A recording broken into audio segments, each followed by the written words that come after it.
How you start your morning is how you live your life.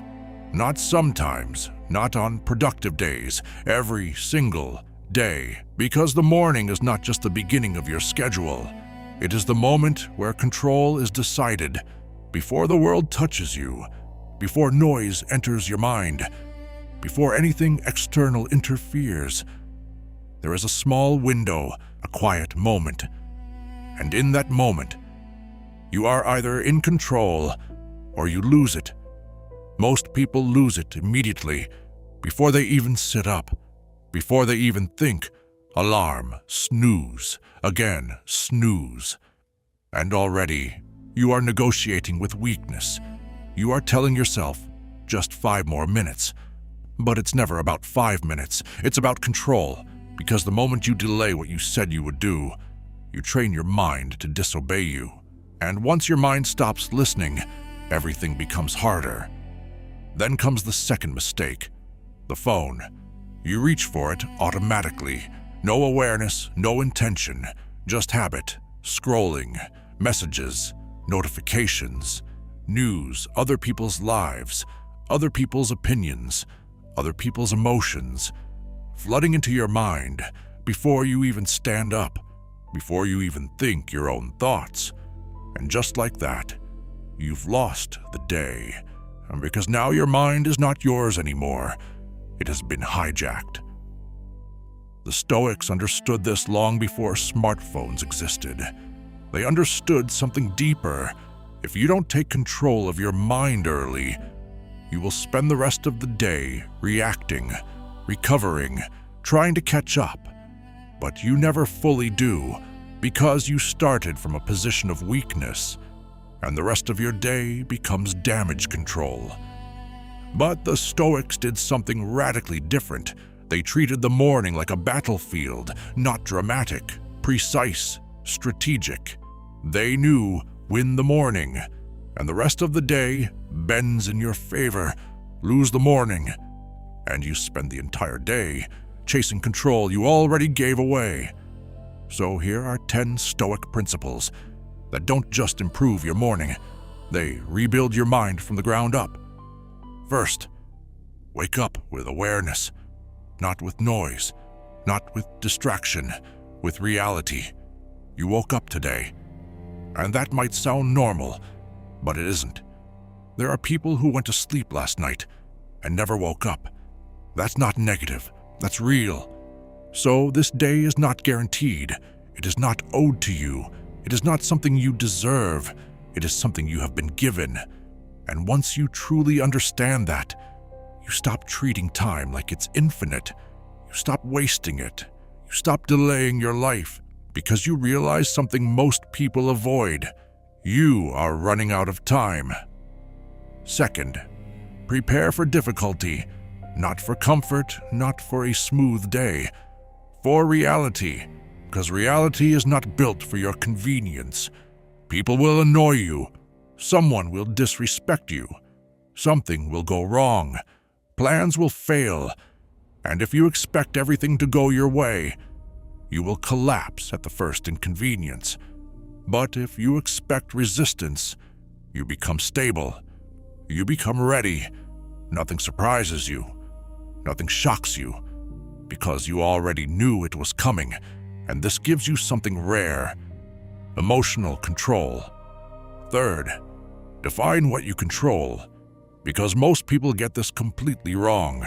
They try to control everything: the weather, traffic, other people, opinions, outcomes, reputation. But none of that belongs to you. The Stoics made it brutally simple. You control 2 things: your thoughts, your actions. That's it. Everything else is outside your authority. And when you finally accept this, something powerful happens. You stop wasting energy. You stop fighting reality. You stop trying to bend the world to your expectations, and your mind becomes quiet. Fourth, sit in silence. No phone, no music, no distractions. Just you and your mind. And this is where things get uncomfortable, because most people cannot handle this. Not because they're busy, because they're avoiding something, because silence removes all escape. And suddenly, you are left with yourself, your thoughts, your patterns, your truth. And for most people, that's overwhelming. But this is exactly why you must do it, because this is where awareness begins. Fifth, zoom out. Mentally step above your life, above your routine, above your problems, above everything, and look down.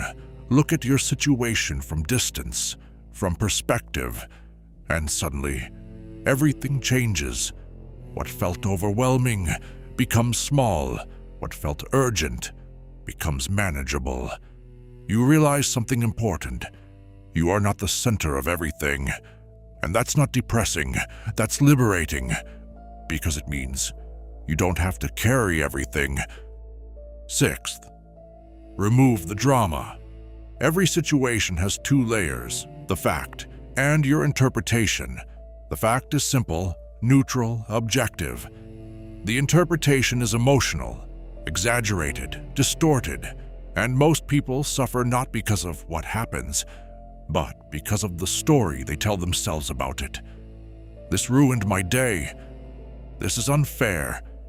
This always happens to me. The Stoics removed the story. They stripped events down to reality. No exaggeration, no emotional inflation, just truth. And when you do this, your problems shrink, not because they disappear, but because you see them clearly. Seventh, decide who you are before the world decides for you, because if you don't define yourself, you will be defined by circumstance, by mood, by other people. So ask yourself, who am I today? Calm, disciplined, focused, unshakable. Because identity is not something you discover, it is something you choose. And when you choose it early, you stop reacting, you start acting. Eighth, do something hard, immediately, not later, not when you feel ready, now. Cold exposure, workout, discomfort, not for aesthetics, not for results, for control. Because you prove something to yourself. I don't need motivation to act. I don't need to feel good to move. I decide and I execute. And once you understand that, you become dangerous, because now your actions are no longer controlled by emotion. Ninth, write. Not just your tasks, your mind, your principles, your standards, your direction. Because when you write, you think. When you don't, you drift. Marcus Aurelius didn't write for an audience. He wrote to correct himself, to challenge himself, to sharpen his thinking. And that's exactly what writing does. It forces clarity, and clarity creates control. 10th, remember this. You live among people every day, and every day you either contribute to order or to chaos, even in small ways. You stay calm instead of reacting. You help instead of ignoring. You choose discipline instead of negativity.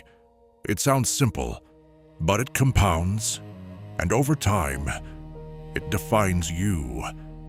Now here's the truth most people don't want to hear. You don't need motivation. Motivation fades. You need structure. You need intention. You need discipline. Because the morning is the only time before the world takes over your mind.